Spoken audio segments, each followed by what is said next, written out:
Right? So that's actually pretty exciting.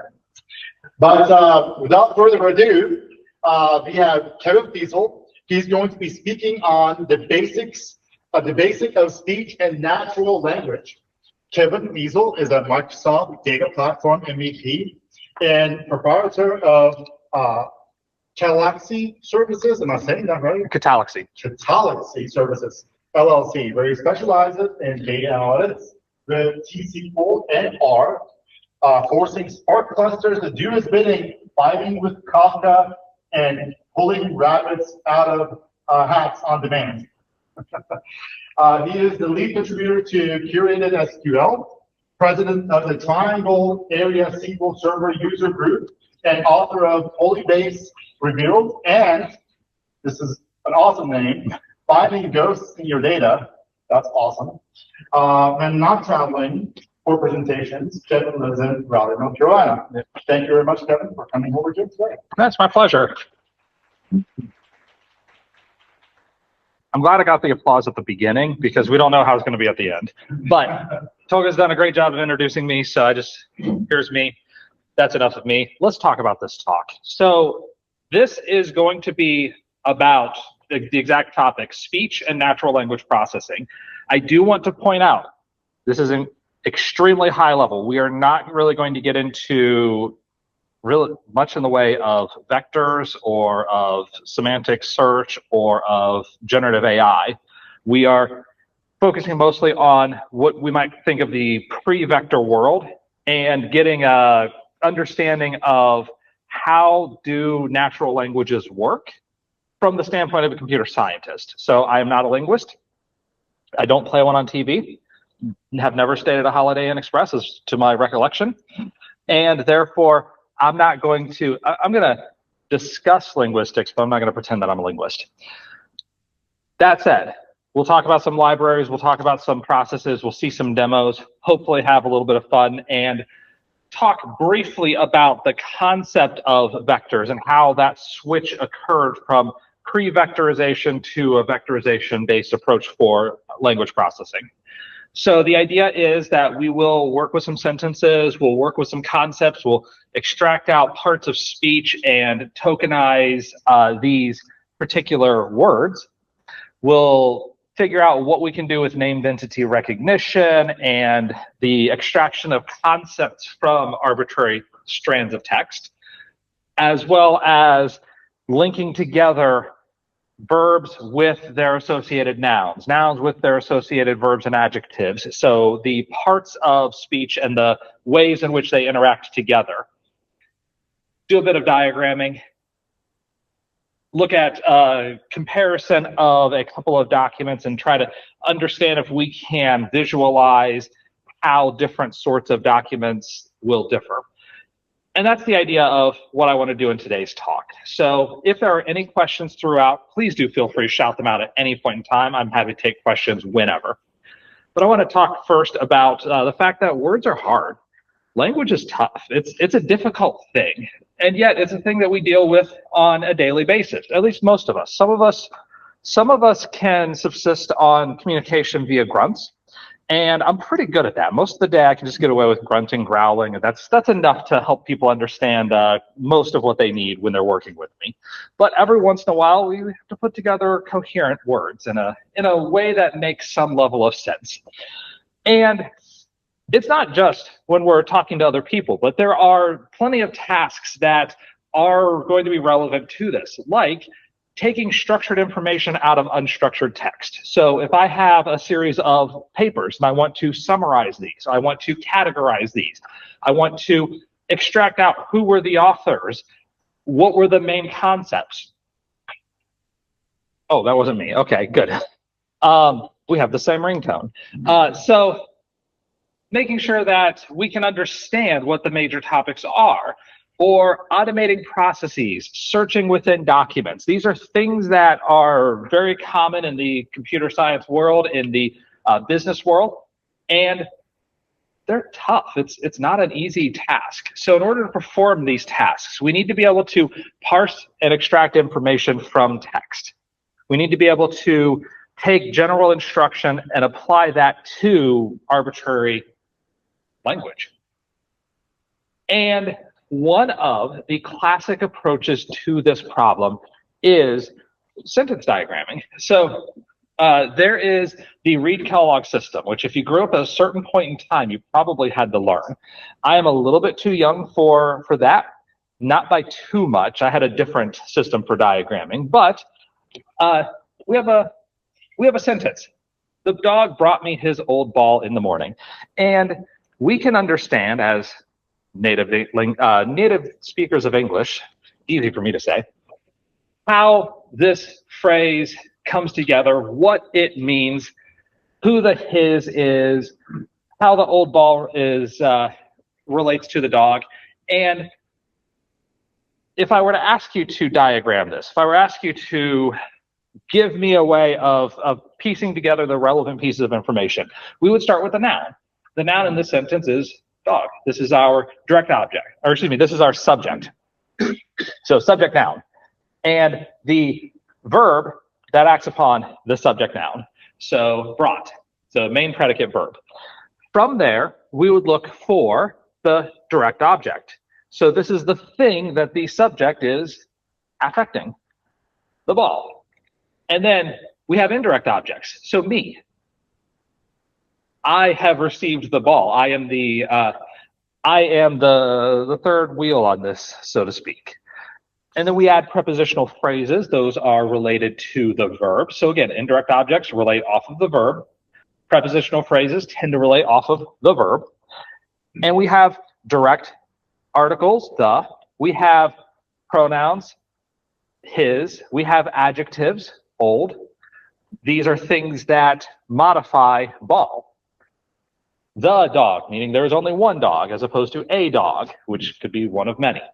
So we add all these pieces in, and by putting this in a particular format, I can now, just from this bit of information, tell you how all of these pieces interact, and we can conceptualize this and generalize this. So by being able to turn a sentence that is of arbitrary shape, and where maybe we've switched around some of the phrase ordering because English is a wild language in that way, then we can still end up with a consistent solution. And that's going to come back into play as we talk about part of speech analysis and as we talk about concept extraction, because we have the nouns that we care about. So I obviously have our subject, we have our direct and indirect objects, but then this is not really a noun, this is a pronoun. Pretty sure this is technically a pronoun. It's been a while since I've had a grammar class, but nonetheless, we have the concepts that we can extract in here. Before I go too much further, we have to talk semantics. And semantics is the study of meaning in language. So the irony of people who say, let's not argue semantics, the irony is we really should argue semantics, because that is the concept. This is what the word means. We have to understand what words mean when we say words. This isn't Humpty Dumpty sitting on the wall and saying, words are no more than no less than what I mean them to be at that point in time. We have to be able, in order to share ideas, understand what the ideas are. The words themselves are not the ideas. They are our way of interpreting ideas. They are our way of describing an idea and hopefully imparting the notion of an idea unto other people. So semantics is how we kind of understand what things mean, and syntax is how we can put together valid combinations of words. English is a notoriously slippery language when it comes to syntax, especially compared to something like German, where you have a rigid structure. The noun must go here, except in this case when it must go here, except in this case when it must go here. In English, our nouns kind of flow hither and yon, and we eventually get to them. It's like the old joke about German, where by the end of the hour, you'll figure out what the verb was.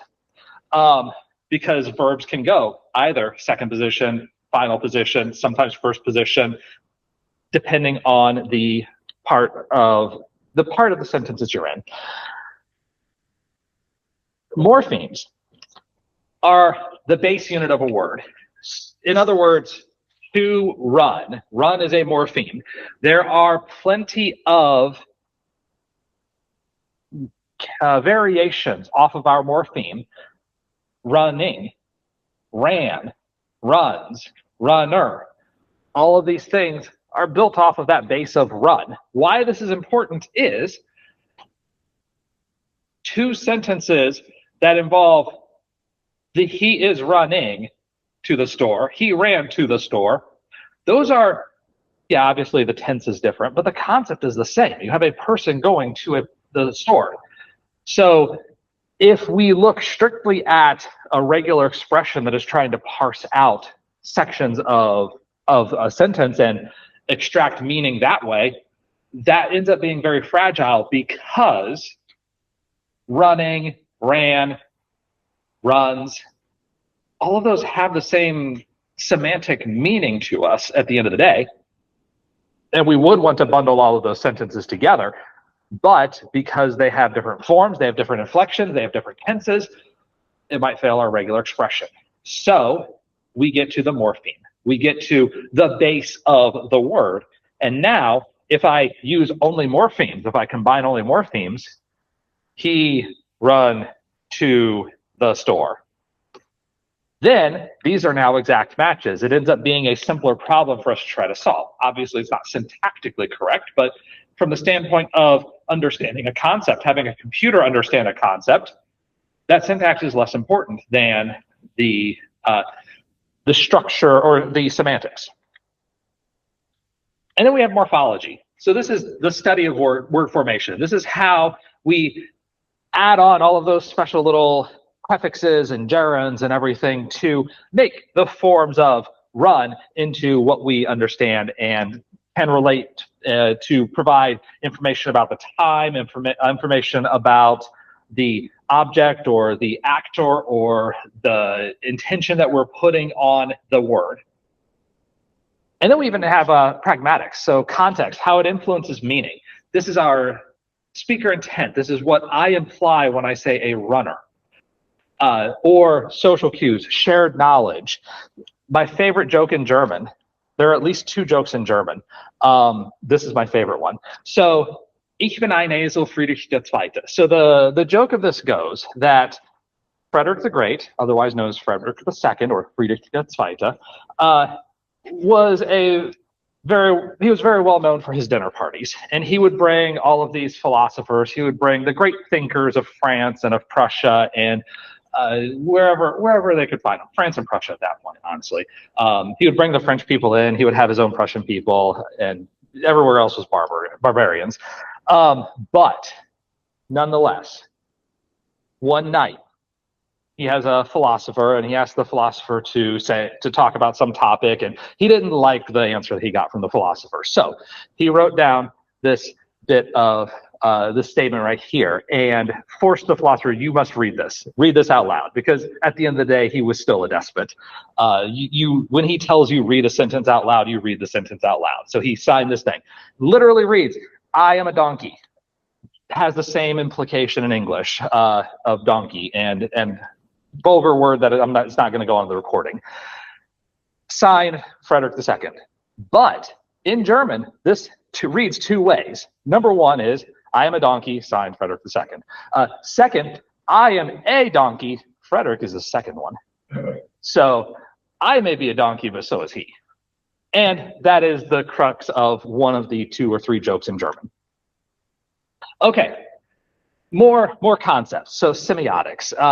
Semiotics is signs and symbols, because it's not just about written language in the form of a Latin or of the Middle Eastern Hebrew and Arabic or the Greek forms, where you have letters, you have a strict set of scrapings that mean a particular thing, that mean not necessarily an object or a noun itself, or a verb or part of speech itself, but are the baseline components that we have to build up in order to form these. So in other words, most English letters are not themselves nouns or parts of speech. A couple of them are a, I, but that's rare. In general, we have to combine these things together. So they are sub-concept. They are sub-noun, sub-part of speech. But if you think of pictograms, if you think of ancient Chinese script is like an in-between here where a lot of the more complex scripts were themselves concepts. But think Egyptian, old Egyptian, ancient Egyptian pictograms. That is semiotics. That is trying to understand what this particular pictogram actually means and the full formation of it. And then we want to understand how sentences relate to each other. Of course, when we have conversations, hopefully we don't just start spitting sentences out that have no bearing with one another. Hopefully we have chains of logic that flow from sentence to sentence. It depends on with whom you are conversing, of course, but this is with whom you're discoursing. How about that? This is critical for summarization because in order to summarize a longer document, we have to understand how these parts of the document flow together. What is the underlying thread that we're trying to weave throughout this longer form document? And I'll get down here to token. So token is an extremely popular word nowadays. What this means, at its simplest form, it could be a word. It could be a word as a whole. It could be a punctuation mark. It could be a fragment of a word. In natural language, tokens are our building blocks. They are our smallest form that we care about. And what specific type of model or process you are using will determine what tokens what forms a token. If we're talking about classic natural language processing, a lot of the time it is the word or the punctuation mark. Sometimes they did get down into prefixes and suffixes, but usually it'd be the word as token. If you look at language models today, large language models, or even moderate-sized language models, we have a way of generating tokens where a token is not a word. It is usually, in English at least, broken down into roughly 4-character chunks. That is about the average. Not every 4 characters forms a token, and not every token is exactly 4 characters. The is a token. A is a token. But there are, depending on your language model, your embedding model, so there are some words that are significantly longer that just happen to be a single token simply because of how common they are, how frequently we use them, and how relatively important they are in our language. And I might have a couple of examples of that as we go on through the slides here.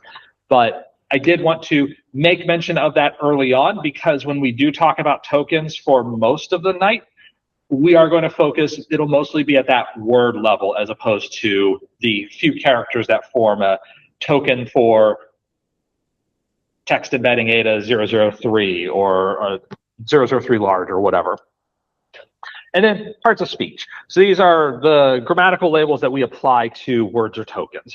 This is a noun, this is a verb, this is an adjective, this is a pronoun, this is a prepositional phrase, or, well, this is a preposition. A prepositional phrase would be multiple tokens.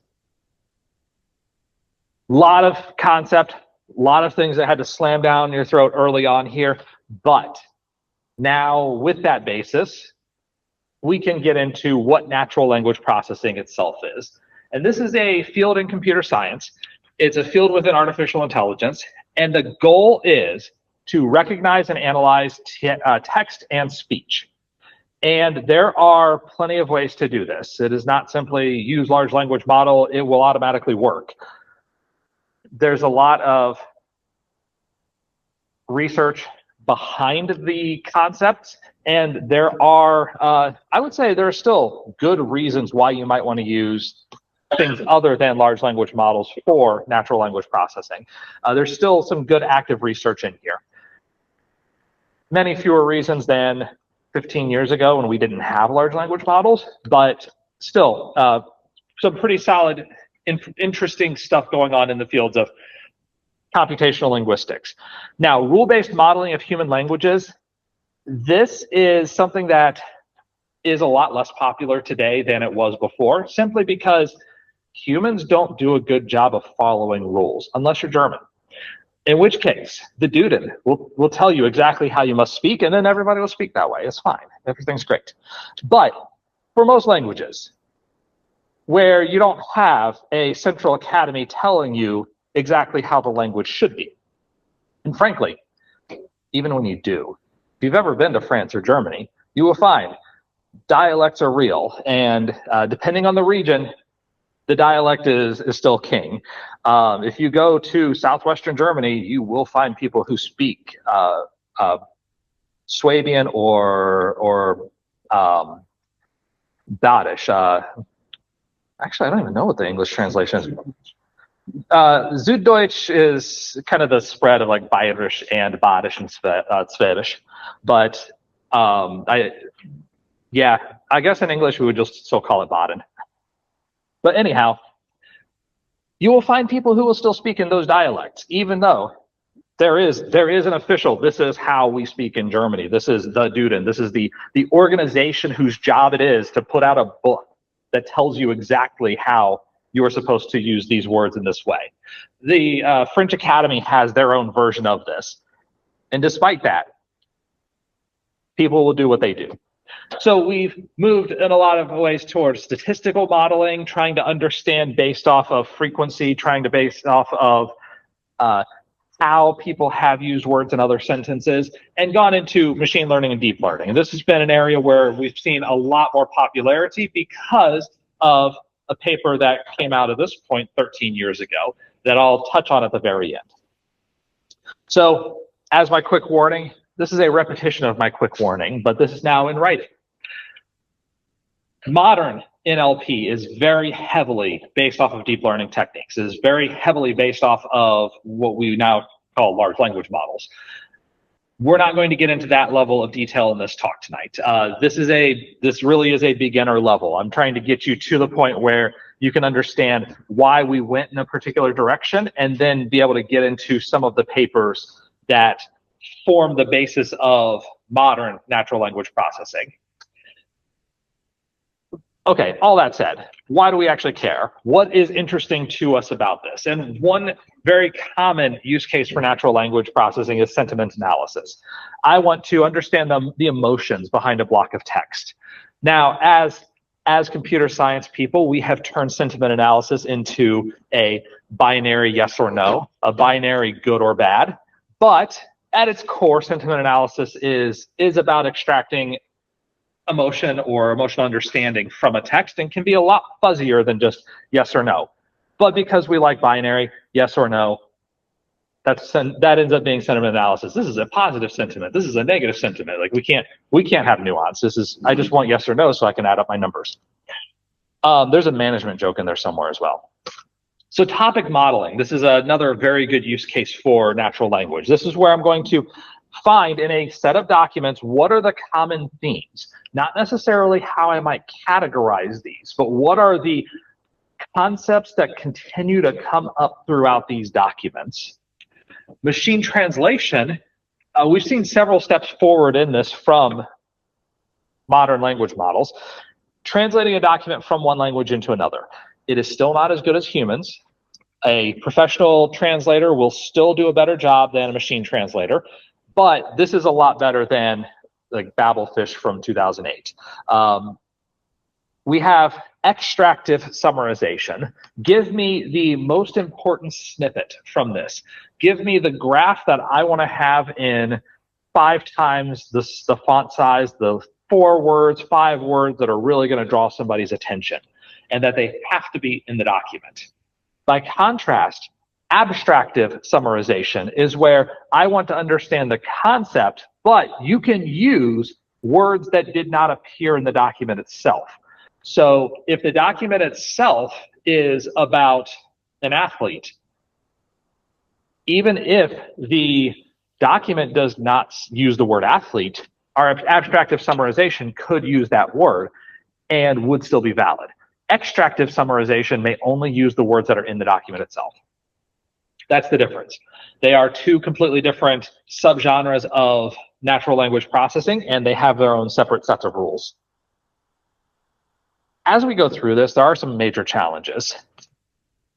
One important challenge is context. And if you ever have gone down the rabbit hole of spending way too much time talking to a language model and then playing imagination games with the language model. Hey, remember that thing I told you about last week? And it'll make something up like, yeah, of course I remember about your car.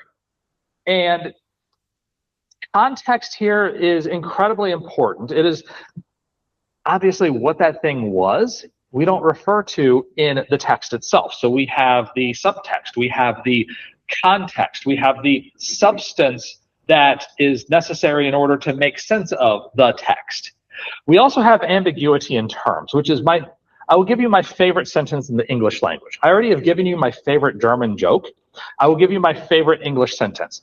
My favorite English sentence is as follows. Buffalo, buffalo, buffalo, buffalo, buffalo, buffalo, buffalo, buffalo.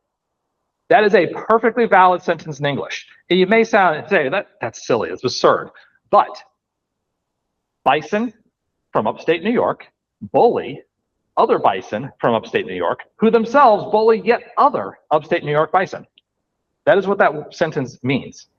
And it is perfectly valid grammatical English. It has to be 8 buffalo. So 8 buffaloes in a row, you have a sentence.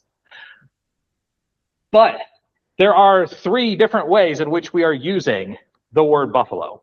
There are multiple different ways in which we have synonyms, we have homonyms, we have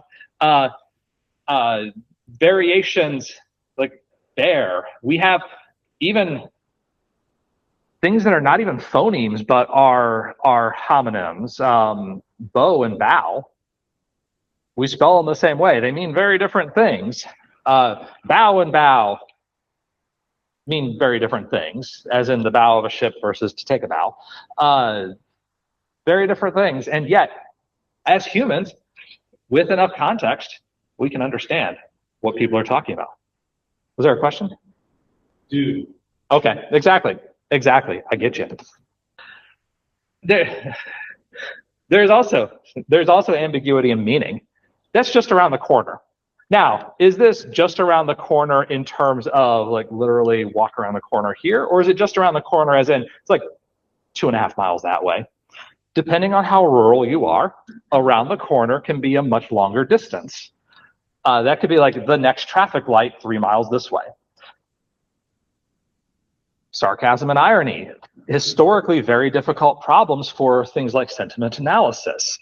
And it can still, at this point, be a very difficult challenge, because without sufficient context, without enough understanding, this could be very positive sentiment. A sarcasm detector would be a really useful invention. Germans have a lot of problems with sarcasm stuff. So maybe there's a correlation. We'll vote for the official official acceptance of the stock market. That's what I mean. You guys haven't seen it. There's a punctuation that being posed for like stock marks. So you can have your sarcasm and add stock market at the end and make it more obvious. That's when you want to make it obvious, yes. The real world, the real troll. But we also have metaphors. We have idioms. When we say it's raining cats and dogs, usually it's that we don't actually have cats and dogs raining. When you do, you got problems. Those are bigger problems than metaphors and idioms. We have slang. We have informal language. We have shifts in language over time. We have neologisms. We have words that come into play, words that go out of play, words that become archaic, words that change their meaning over time. It's all a mess. Everything's weird. And basically, once again, words are hard. Whenever people are involved, things get difficult. Like if you ever notice, the things that people deal with the most, language, dates, times, currencies, those are the hardest things that we have to deal with. Those are the ones that always have really strange exceptions. And well, of course, Of course, a leap year is every 4 years, except when there's 100 years, but except when there's 400 years, naturally. Okay, so let's talk about spaCy. spaCy is a Python library. It is for natural language processing. The goal of spaCy is fast, efficient, easy to use library. This is not an API. This is not going to be a service that you stand up and expose via fast API and rapidly get back your results for a web page. This isn't a software as a service product. You don't go pay somebody who's hosting spaCy. It's not a chatbot engine where you can communicate, you can chat back and forth with it. It is more of a research tool. And to that end, it works really well at its own pace is the way that I'll describe it. So why would I care? Why would I want to use spaCy if I've just described it as, well, I can't really use it in many business contexts? A couple of reasons. It is free software. It is open source software. It's readily available. There was a new version that was released March of this year, if I recall. It has support for dozens of languages. And that support includes part-of-speech tagging analysis, visualizing results. We can extract named entities. And it is a Pythonic interface, meaning that if you are familiar with the Python programming language, the spaCy library should be not very confusing to work with. So it's a good package to work in that front. There is, by contrast, something called the Natural Language Toolkit, which is much more heavy academic. So for most of the people who are doing computational linguistics, they're going to dig into something like NLTK because you have a huge amount of power with that library. But it is also very relatively complex to work with. It is much slower than spaCy, and it's not something that, say, somebody in this room, unless you are secretly a PhD in linguistics, in which case you probably were cringing when I went through all of the definitions earlier. But for the rest of us, NLTK is probably overkill. So let's go to a demo. Let's learn a little bit about spaCy. And I'm going to hit that. Font size good enough, or should I bump it up one notch? All right, good. So I've got a Jupyter notebook. Notebooks are available. I will give you the link to where you can grab all the code, the installation instructions, et cetera, et cetera. And we are going to work with a spaCy. And we're going to get the English model. So there are 4 different English models that are available in spaCy. There's a small, medium, a large, and then there's a very small one that's, I forget exactly what it's called. I think it's called Tiny or Core or something. But this is the English Core built off of web pages, and it's their largest model. It is hundreds of megabytes. So we're not talking about GPT 3.5 or GPT 4 or 5 or 5.6 or whatever. This is very small in terms of huge language models. But in terms of language processing, it's a large model. And each language that you're parsing, each language that you're working with is going to have its own set of models. So this is where they get to the 75 plus models. So you will have Mandarin Chinese. There's a separate one for Cantonese. There's a separate one, if I remember right, for Ancient Chinese. There are German and French, and I forget if there's a Thai one or not. Once you get to some of the less commonly spoken languages, Thai is still common enough that I'm pretty sure there is one. But once you get to some of the less commonly spoken languages, it's less likely that you're going to find one, because you need to have somebody who is able to put together the rules and the processes and everything, because every language is different. We have to make languages really weird. Are there made-up languages like Klingon? That is a good question.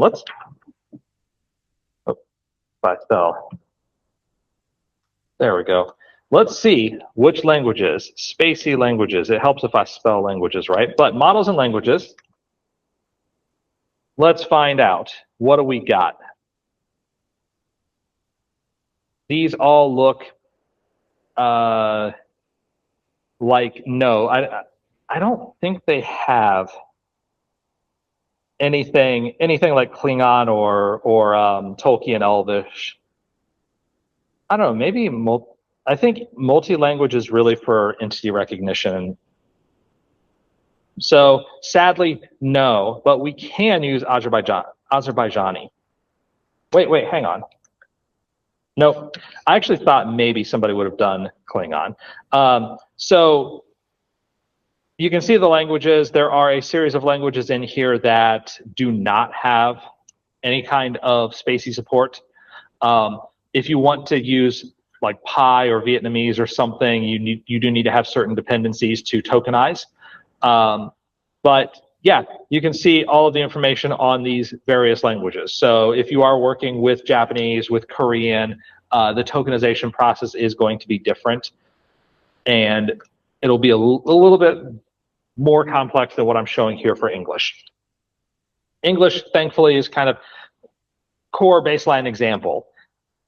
Okay, I have here a sentence, and my sentence, here we go, has many parts of speech. Let me show you first what we're doing. First, I have my sentence.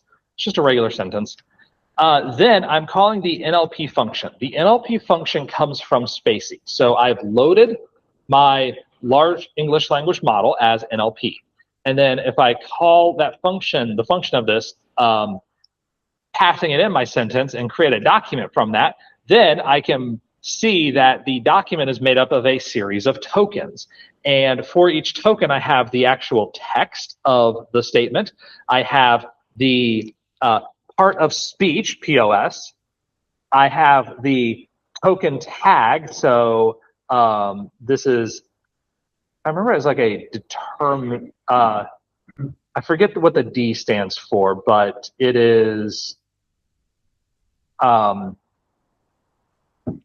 it is different from a standard base form. Maybe it's the tense. Maybe that D is tense. But in any event, we have here the breakdown of each, and then the explanation of what DT or DET actually means. Oh, this is a determinant. Here's another determinant. We have adjective or other non-modifier. Okay, we have broken out all of these different parts of speech. We have explained how they work using spaCy. What else can I do with this? Well, I can extract the concept behind a sentence or a series of sentences. And this is the Battle of Liegnitz. This was Frederick the Great. Because I have to close the loop. I had the joke involving Frederick the Great. Now I need to have the Prussian battle in which he fought the Austrian army during the Third Silesian War. And what I want to do is, given this bit of text that I callously copied from Wikipedia, I am going to perform my document creation and then look at the entities. So entities here would be not common nouns. Armies, town, those I don't care about. But Liegnitz, Poland, Lower Silesia, the Battle of Liegnitz, Frederick the Great. These are things that I care about. These are the named entities. And what we want to do is see if we can extract those named entities. And what we'll see from this is that really quickly we can get our answers. And it is reasonable. It is a reasonable extraction. Battle of Liegnitz, organization. Technically, no, it's not an organization. It was a battle. It was a proper noun that is a part of a war. We have a date, August 15th, 1760. Frederick the Great, actual person, including fictional. Prussian army, that is an organization. I mean, that if you said bureaucracy, that would be a perfect description of the Prussian army. Austrian, so again, nationality, Ernst von Lauden, person, may or may not have been fictional, and so on. So, you know, we can see these. They did split out. The early morning, time smaller than a day. That's arguable. Zieten, actually, let me check where Zieten is here. Yeah, he was a general. So Zieten here was in fact a person. And then, you know, we get to some things that, like, shortly after dawn, that is obviously not an entity. But it did a reasonably good job here of extracting out the things that we care about and then trying to apply what that thing represents. So we could do this for larger documents. We could try to understand what are the relevant topics of these documents. And then we can look at dependencies. So I have one sentence here. By this point, Frederick was increasingly concerned by the Russian advance from the east and marched to counter it. I would also put a comma here myself, but this was my callous copying from Wikipedia. So whoever put that in did not put the comma there, and that's okay. We don't have to have perfect grammar. You can argue about whether the comma is necessary in that point. spaCy doesn't care. spaCy will still extract. So we have our text, and what we want to do is we want to get the token. We want to get the word itself or the bit of punctuation or whatever. We have the part of speech. We have the head, the original text of the token's head. In other words, where did that thing start? Conceptually, where did the concept start? The head's part of speech, the dependency, and the explanation. So let me run this code and we'll see more clearly what all of this actually means. By is a prepositional modifier. It is a preposition, is a way that we provide additional information in a sentence that is not absolutely relevant to the sentence. So by actually ties to the verb concern. We saw that earlier with the sentence diagramming where prepositional phrases come off of the verb. So the head of this is concerned, this particular verb. This determines the point. So this ties to the point. Point ties back to by, and then by comes over to concern. So you can kind of see how the phrase comes together and then links to a verb. We have most of the time our words are tied back to the verb, but not always, because the Russian advance, all of this ties back to advance. Advance is the noun in this prepositional phrase, but then the preposition by, once again, this version of by also comes back to this verb. So from our bit of information that I can get here is many of the words and concepts that we're working with in this sentence ultimately tie back to the verb. The verb is incredibly important. I mean, this is obvious. Verbs are important. But it's not just that verbs are important. It's that we can find the things that are linked to those verbs, the things that may be linked to other subsegments of speech. And I can tie these together into noun chunks and verb phrases. So noun chunks is something that is actually built into spaCy. We have noun chunks as an attribute that I can look at. And those noun chunks are the noun as well as the relative, the determinants and the modifiers and so on. This noun phrase extraction is not as good as what we saw with named entity extraction. Like Frederick the Great is itself a proper noun. So here, Frederick the Great's Prussian army, it breaks this out into two in a way that's really weird. So it doesn't do a great job. The Battle of Liegnitz, so the battle, okay, I'll give you that. And then Liegnitz, we dropped the preposition of. So on and on. For the verb sections, learning of Loudon's defeat, decided not to attack. So we see here two sub-phrases that are kind of very closely connected to each other, one where we have the verb, one where we don't have the verb. Not as useful in terms of really great information extraction. In other words, spaCy doesn't have a good way of getting a verb phrase of what are the verbs and the segments of speech that are tied directly to the verb like they do with noun chunks. Yeah. If you would put your favorite bubble section 4, Let's find out. what would you do with that?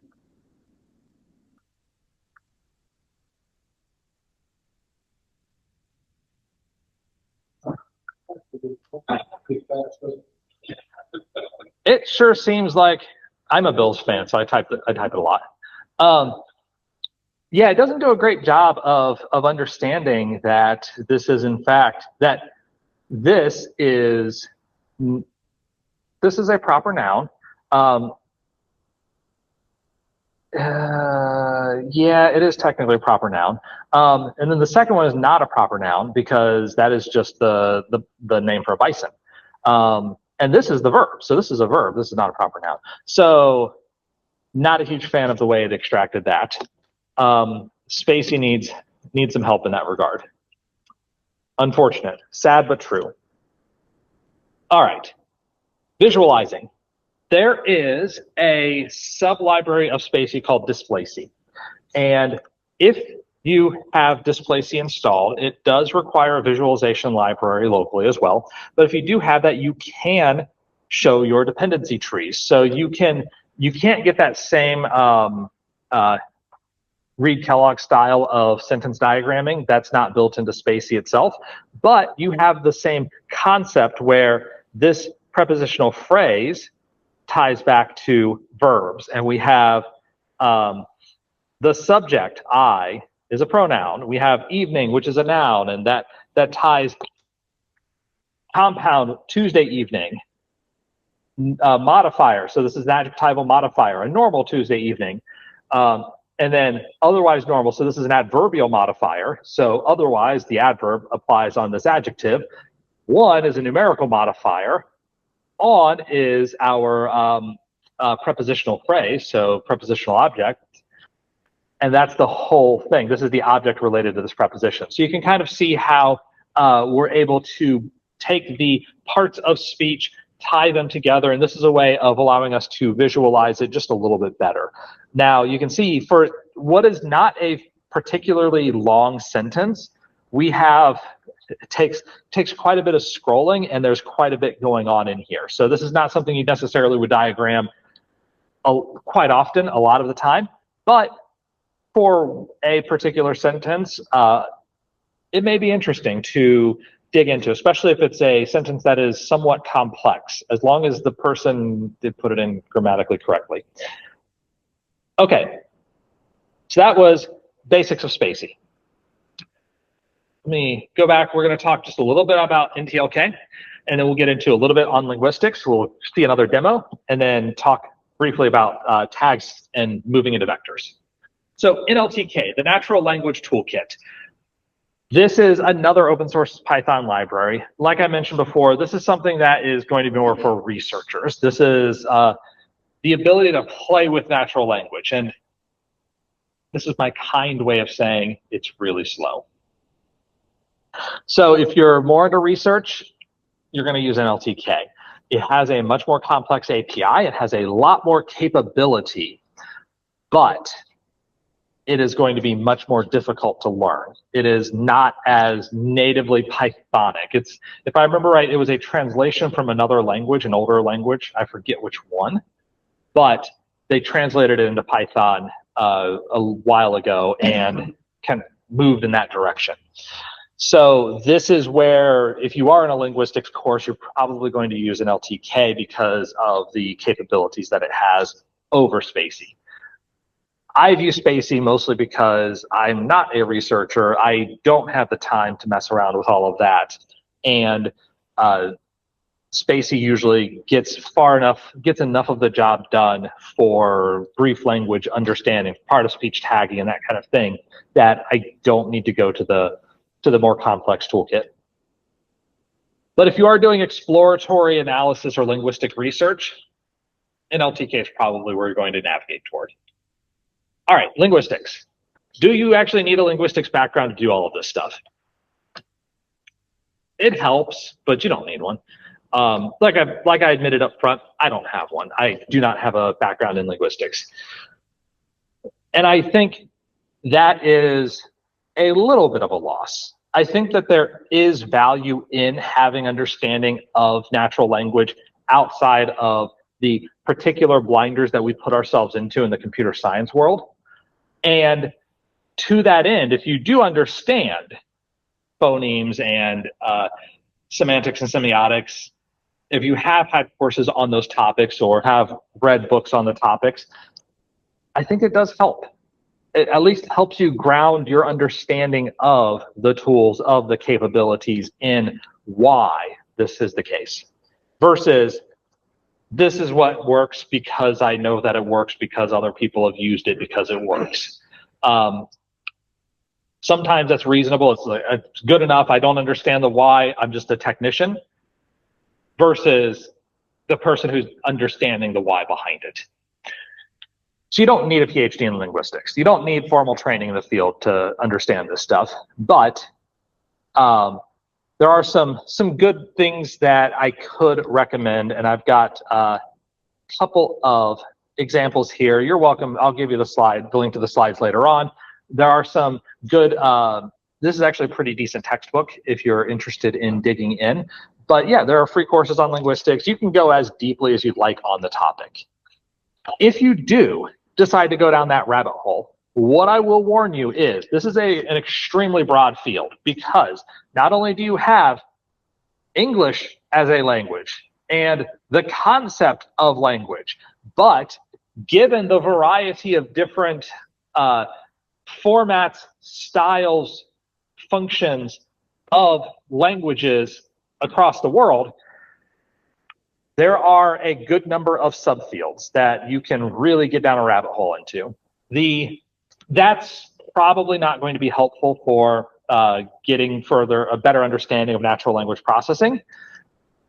Instead, focusing on syntax, semantics, morphology, that is probably where you're going to get the most bang for the buck if you're interested in the topic specifically to help you understand better natural language processing. So related to specific tasks that help you lock in that knowledge, as opposed to I'm just going to take a college level course because I want to learn the concept. That's, if you have that ability to go take those courses, cool, awesome. If you're interested in it, go for it. I'm not your real dad. I'm not gonna tell you no. But in a lot of cases, we're busy people. You get 3 weeks in and you say, oh, I don't know, I've got a lot of stuff to do. I gotta mow my lawn, other stuff that we do. Gotta wash the car and then mow the lawn again. And that can be a challenge. So if you focus on, hey, I need to understand this one concept so that I can apply it directly in this specific case, it can leave you with some gaps in your knowledge, but at least it gets you further along. And I'd say experiment along the way. Try things out. Mess around with spaCy. Mess around with NLTK. You may find that, hey, NLTK just naturally makes sense to you, in which case, cool, use it. It's a lot of fun. Okay, let me go to my other notebook here. So this is a use case that we can put in for a tool like spaCy. And that is part of speech comparison of tags and frequency of tags. So I thought to myself when I was putting together this talk, what are two of the most diametrically opposed English language texts that you can come up with off the top of your head? And I said, Jane Austen's Pride and Prejudice and the Defense Federal Acquisition Regulations. So I have Pride and Prejudice and DFARS. Pride and Prejudice, thankfully, is available on Project Gutenberg. If you're not familiar with Project Gutenberg, it's been around for a long time, but basically as books leave copyright, as they become public domain, they usually show up on Gutenberg in text format, HTML format, PDF format, and you're able to just download them and put them on your notebooks, put them on your computer, or whatever, read away, print them out. It's been around for a good 20-something years at this point, and every year there's a new tranche of books that come out. Usually it's about 100 years behind in US laws. Other countries have different laws in terms of copyright distance, but you can get a copy of Pride and Prejudice easily from there. DFARS, I had to grab those. I actually had to grab that information from the Department of Defense website, and they give it to you in either PDFs that are, I think they're image PDFs, just to mess with you even further, or Word documents. But then each section of DFARS is its own separate Word document. So I had to take a series of those things, stitch them together, and this is a subset of the total dvars, so it's not even the complete set because there's a lot. There's a lot of text in there. So I'm going to bring in spaCy. I'm going to use matplotlib. I'll use NumPy, and I've got a little counter, and I'm loading up my large model in spaCy. So I will load these two documents, and these two documents are available here in data. So we do have, I even left the top that this is from Project Gutenberg. This was actually released in 1998. So this was, Project Gutenberg is even older than I remembered. It is almost 30 years old at this point. So in any event, you can see it all fits out pretty well. And then we have dvars. You can see that this was a nasty copy paste job that I did, and we lost all of the formatting and depth. But that's okay. We don't need tab stops where we're going. All right, we've got our files loaded, and we are going to process these. Now, this is actually the part that takes the most time. This is where I should have vamped. Instead, I vamped here where it was basically 0 seconds. So now I'm going to vamp a bit here and say we are processing the entire document of Pride and Prejudice, the entire novel. We are processing a significant portion of the Defense Federal Acquisition Regulations, and we are going to count how many part of speech tags we have and how frequently those part of speech tags occur. This will take in total roughly 1 minute, as long as my laptop, okay, half a minute. So it is faster than I remembered, and I no longer have to vamp. So I'm done vamping, and I can start scrolling.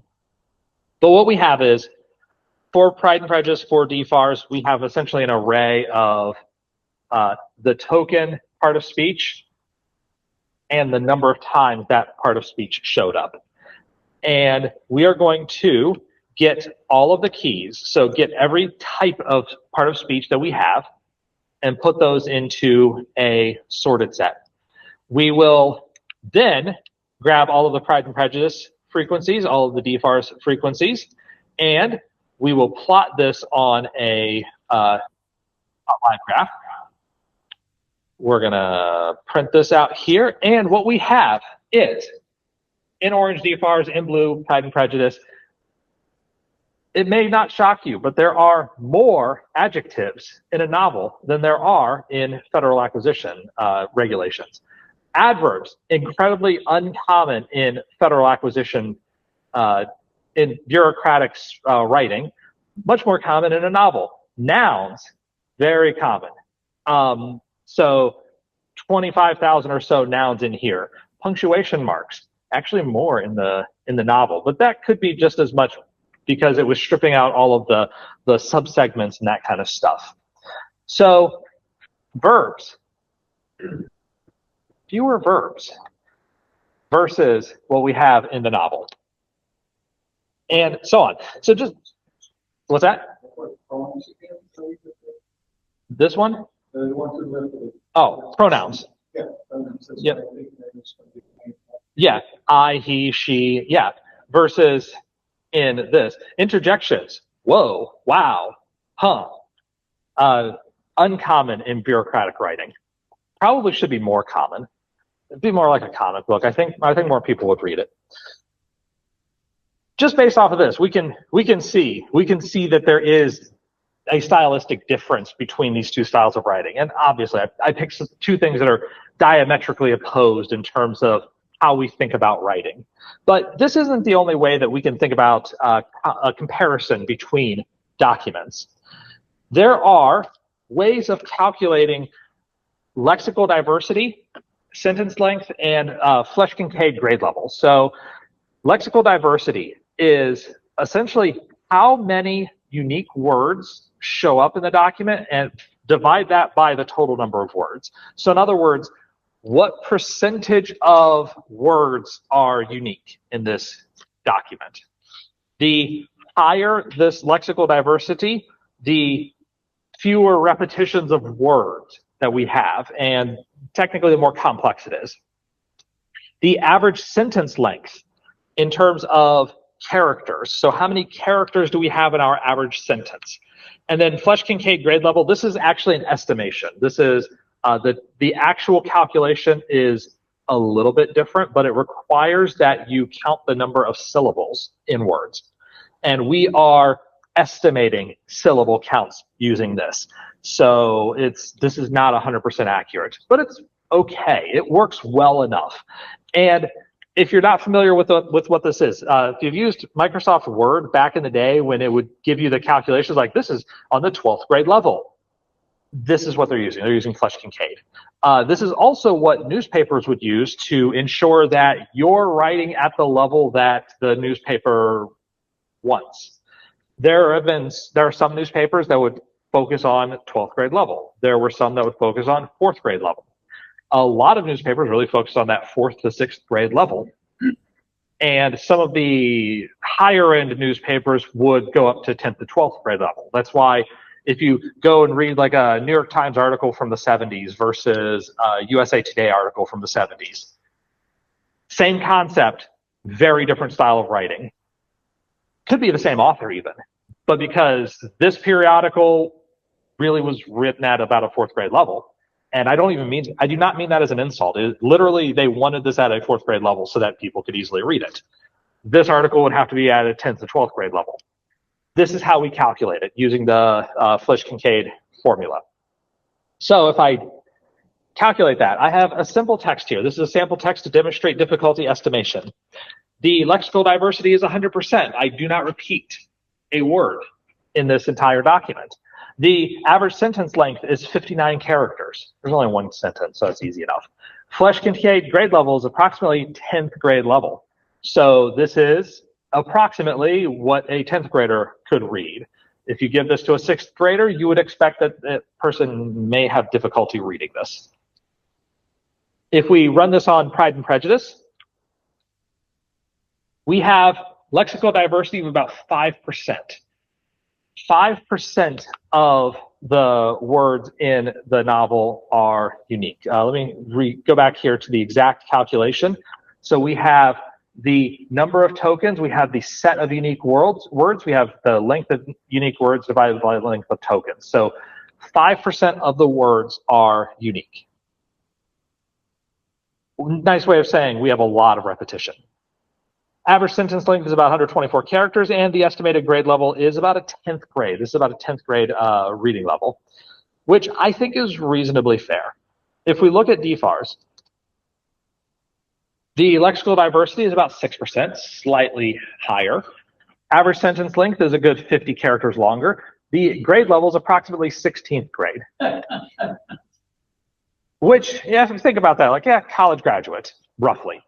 And if you have ever had to read any part of the DFARS, lawyers were involved. I will put it that way. Lawyers were involved, specifically lawyers who love semicolons. They were heavily involved in this. Makes sense. This is not an easy document to read. It's not the hardest document ever or anything like that, but it is something that lawyers wrote. Okay, next thing I want to talk about is vectors. So I do want to spend just a little bit of time on vectors. Like I mentioned, obviously this is a beginner level talk. Vectors are where I think the natural cutoff point is from beginner to getting into more intermediate. So far, we've focused on part of speech. We've focused on syntactic understanding of the structure of sentences. This is where traditional natural language processing typically went because semantics is a very hard problem for humans, much less machines. The semantic problem is that we have homonyms, homophones. We have words that have very similar meaning but are structurally quite different. We have bank, which can be a financial institution, the side of a river, or a place where you store something. When I say, let's go to the bank, which one do I mean? That's where context comes into play. This is where semantics comes into play. What was the meaning of that version of bank? If we always go down to the river bank after work, and we're going to the bank, that's probably where we're talking about. Otherwise, without that context, we don't know which of these it is. We also don't have the ability to perform a semantic comparison. you have a wolf to a dog, this is the SAT. Wolf, dog, tiger, blank. Anybody? Yeah. Cat, I will accept cat. So, congratulations, you have passed. You were awake. That's good. It's good that somebody was awake. So we need a way that we can represent a word in a way that computers can understand. The computer doesn't understand all of the nuances of bank and doesn't have the ability to come ask you, hey, what did you mean by that? Well, in 2013, Tomas Mikolov, and there's a team at Google. Mikolov was a PhD researcher in charge. He put out a paper that was called Efficient Estimation of Word Representations in Vector Space. This is one of the seminal documents in this subset of NLP. And they introduced a concept known as word2vec. The hilarious thing is, at the time when they released this paper, NLP researchers were like, that is physically impossible. There's no way. This paper has to be bogus. He released the word2vec model and demonstrated, no, not only is it what I've represented in here, it's actually better than what I represented in the paper. I had a very constrained version in the paper. This is actually even better. Word2vec is a technique of representing words as vectors in high dimensional space. And so where this is very helpful is computers suck at dealing with words. They suck at dealing with strings. They are fantastic at dealing with vectors, at multidimensional collections of numbers. We have very good ways of operating on vectors. We have matrix multiplication. We have matrix factoring. There's an entire part of linear algebra that is dedicated just to matrix operations that work extremely well for multidimensional vectors. And one of the things that Mikolov found was you can take a word, map it into that vector space, and retain most of the semantic meaning. Not the syntactic part of speech, but the semantic, what does this word represent? So our intuition is words are dense vectors in this continuous vector space. We have thousands of dimensions, hundreds of dimensions early on, we got into thousands. Vectors will retain some amount of their semantic meaning in that space, and we can calculate differences and get to expected results. So we could represent these words as, in this case, I have a three-dimensional vector, but in reality, this would be hundreds or thousands of dimensions long. But let's say that dog is 0.2, 0.4, 0.6. Cat is 0.1, 0.3, 0.5. Fox, 0.3, 0.5, 0.7. Animal, 0.2, 0.4, 0.6. So all of these things versus apple, where apple has a negative, fruit has a negative, we would assume if I have a new thing like bird, that bird is probably going to be closer to this group than in this group. That is the assumption that we tend to find in practice, that we do retain much of this meaning. And the way we retain the meaning is actually in terms of how words relate to one another in sentences. So the computer doesn't know what a cat is, but the computer does know that if you have thousands or hundreds of thousands of sentences and you take out the word cat, you have the blanks around it, what can you fill into that blank? Maybe a dog, maybe a cat, maybe a bird. Probably not going to fit an apple. Like the blank was furry. Well, dogs, cats, foxes, hopefully not apples. If your apple is furry, you probably want to throw that one out. So we have plenty of examples of how things have fit together, how things can mix and match interchangeably within our enormous corpus of millions of documents. Google had, at that point, hundreds of millions of web pages indexed, and Mikolov and team were able to go through all of those, many of those documents to extract that information. And so there were two structures. I talked about continuous bag of words. Skipgram is the opposite. Skipgram says, if I have a word, what are the surrounding words in the sentence? And so blank score, blank, blank, blank, blank, 4 score and 7 years ago. I'm sure that there are other examples that would fit this bill, but the question would be, what is the most probable? What are the probabilities of words that we could fit in that spot and in each one of these spots? And then it probably turns out that this set ends up coming up very frequently. And that's where skipgram is. If you have a word, what are the words that are around it? If you have continuous bag of words, given a phrase, take out one of the words, predict what could fit in here. What other things could fit in here? And then that gives us similar concepts. Because if you have things that can fit in the same sentences, they might be synonyms. They might be similar enough, or at least maybe not synonyms, but conceptually near, like dogs and cats, pets. They're not obviously the same thing, but they do fit into a broader category. And so we retain that information on the category implicitly by the fact that in English, based on the rules, based on the syntax of our language, we can throw things in and fit a category and then extract out information. The classic word-to-vec formulation, this was in Miklov's paper, and you can actually prove it with word-to-vec. The idea is, let me see if I have, I do have an image. The idea is that if I have the vector for king, and this is just a two-dimensional representation, the actual word-to-vec multiple hundred dimensions had king as some set of numbers. And then you take man, so you subtract man from king. So subtract this vector from this vector. And then you add woman. So you add this vector, and you end up with queen.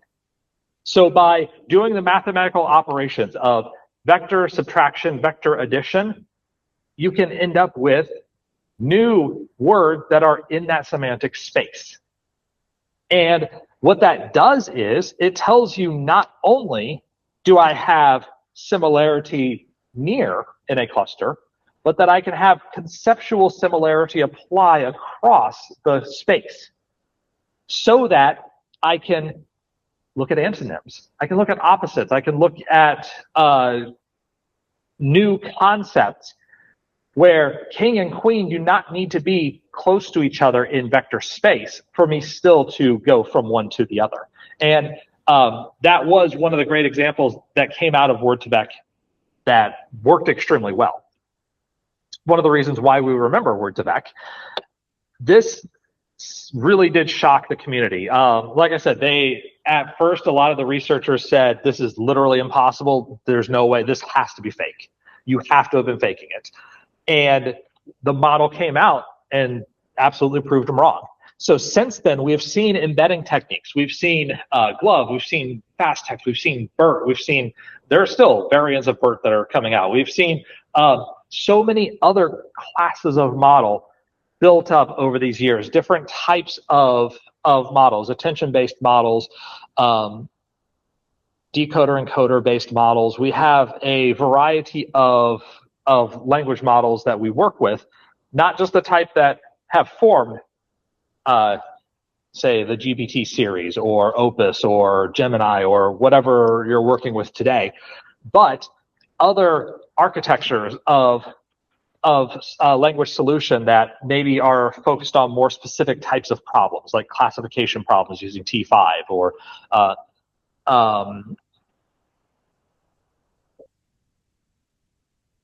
answering specific questions with BERT.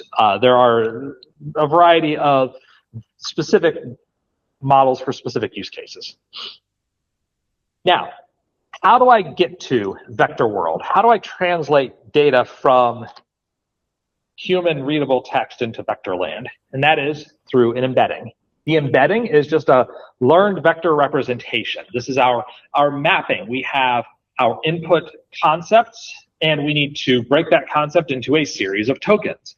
the way that we break that into tokens is essentially somebody has done a very long training process that is computationally quite expensive, especially for more complex embedding models, and built out text string turns into vector space. They've built that out. And then they've stored the results of this that said, hey, with this token, this is your vector space embedding. And now I can hand you what is almost like a dictionary. It is almost a dictionary of input token vector space with a little bit of translation and complication involved in here. So we generate those embeddings when we train these models on large data sets, large corpuses of text. The model then learns how to position similar ideas close to each other, learns how to position stretches of ideas via vector operations, and then gives us a dictionary that end users or other implementers can use without needing all of that hardware and all of that time to generate it from scratch. And embeddings also allow us to use mathematical techniques to make comparisons. One of the most common of these is cosine similarity. Essentially, we are looking at angles. We're looking at angles between vectors. And so I have here another example. This is dog and cat. Dog and cat here have a pretty high cosine, 0.99. Very tight angle. Very similar. But if I look at cat versus apple, the cosine is 0.4. The angle is much wider. And that tells us that these are likely not as similar of concepts. Now, if I go back to this demo, we can do cosine similarity using spaCy, and there's a similarity function. What I want to get at is similarity, cosine similarity can actually be pretty difficult on larger sets of information. It's hard. Let me run this and show you what I mean first. This says that DFARS and Pride and Prejudice have a similarity of about 0.88, which is pretty high. The highest we can get is 1.0, which is a perfect match. So DFARS matched with DFARS is perfect. There's no angle. It's the same. But the tricky part is this is a pretty simplistic vectorization model that spaCy has built in.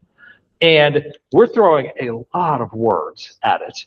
And so maybe if I take 2,000 words of Pride and Prejudice and 2,000 words of DFARS, we can see that the similarity actually changes a little bit. And if I use a different set of 2,000 words, similarity has changed again. So we might look at different subsets. If I look at sentences, individual sentences, this is one sentence pulled arbitrarily from Pride and Prejudice. This is one pulled arbitrarily from DFARS. And we saw earlier what they look like. And how similar are these individual sentences? A little bit lower. And if you start getting to words and smaller phrases, this is generally where similarity matters more. Because as the document gets larger, it is harder to have a high or a low cosine similarity. It's harder to have a broad angle between these, especially with a very simple embedding model. And by the way, which direction you look at doesn't matter. So DFARS, similarity to Pride and Prejudice, same as Pride and Prejudice, similarity to DFARS. They are interchangeable that way. And sentence compared to itself obviously is a 1.0. Now, this is the simplistic vector model that spaCy has in place. And what I have here is the word arrangement. And I asked, what are the vectors that are most similar to the word arrangement? Well, in here is the word arrangement, perfect match, arrangements, arranged, arranging, arrangement variation in spelling, whereby. The word whereby, obviously, it's not an arrangement, but most likely you have legal texts, whereby in this arrangement, provided that in the manner of the structure of this arrangement, This arrangement was advantageous. So we have here forms of the text and also other words that show up frequently with the word arrangement versus things that are necessarily direct synonyms. So we have some morphemes, and then we have some tied together. Sometimes you'll find synonyms, sometimes you'll find other concepts that are close. But I did want to point out this is not just a synonym search. I think it's going to do it. So over the course of the talk, what have we done? Got a high-level understanding of what NLP is, what natural language processing is. We looked at one popular library in spaCy, saw how we've transitioned from this idea of syntax-heavy analysis into semantic understanding using vectors, and a little bit of what embeddings are. If you want to learn more, if you want to grab these slides, if you want to grab the demos, links to additional resources, that is all at csmore.info/on/basics of NLP. And if you have any questions afterwards, please do feel free to send me an email or reach out to me later. If you have any questions right now, feel free to ask right now. But I'm going to say thank you so much.